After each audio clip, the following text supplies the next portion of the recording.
Hello everyone, and welcome to another Jungian analysis of the manga Berserk. Today we will be covering the symbolic meaning behind the eclipse. Not the events within the eclipse, but rather the literal interpretation of the sun and the moon coming together as one.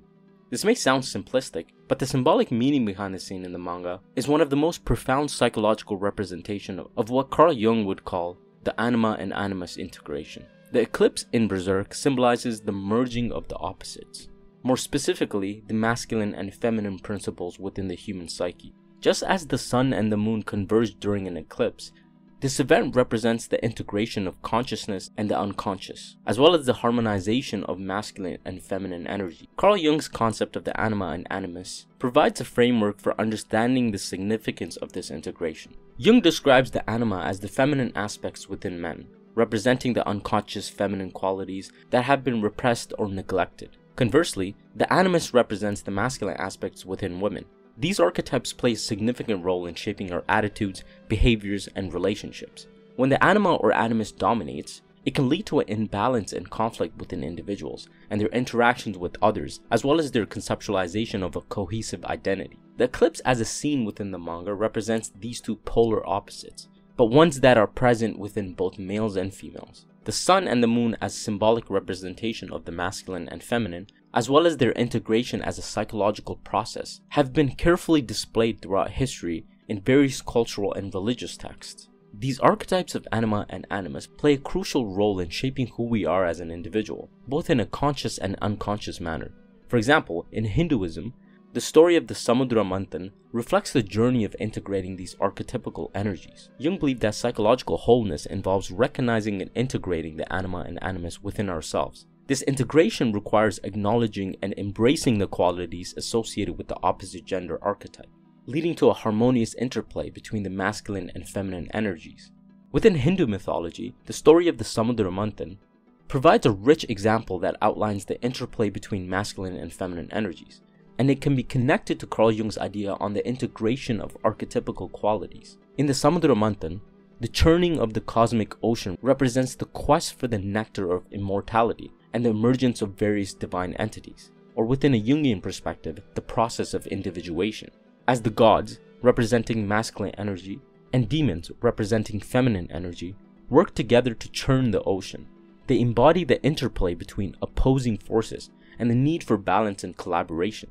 This story is a mythological representation of the human psyche, and the interplay between masculine and feminine energies is symbolized by the emergence of the sun, Surya, and the moon, Chandra.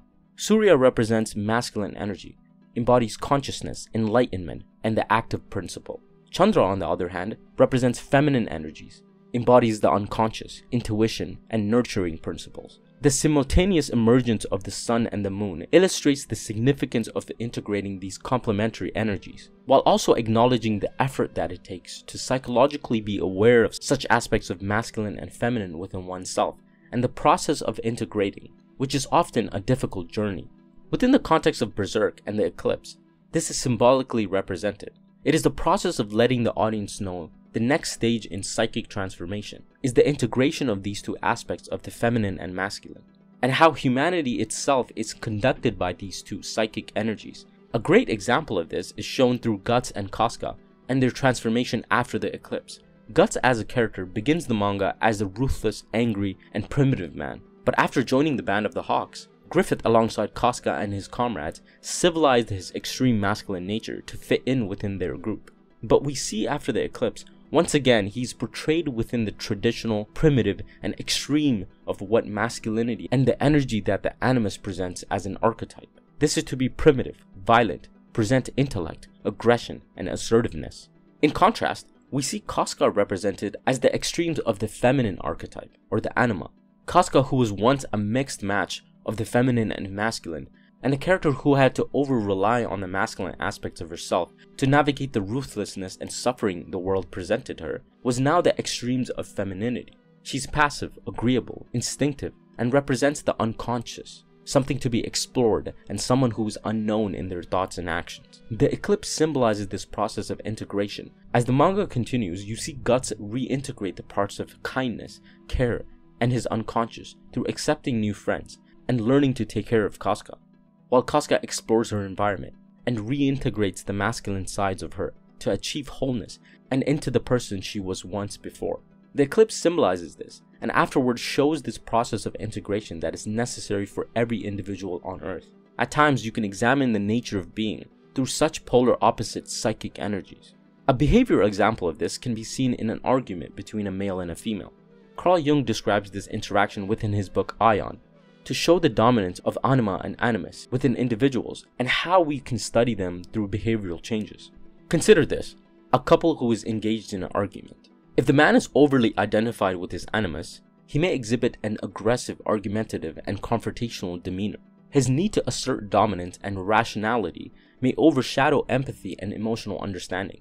Conversely, if the woman is dominated by her anima, she may become overly emotional, irrational, and passive-aggressive, neglecting logical reasoning and disregarding the perspective of others. Also, if the woman begins to be aggressive in her tone and action, this can be described as the dominance of the animus, which when noted consciously can be controlled.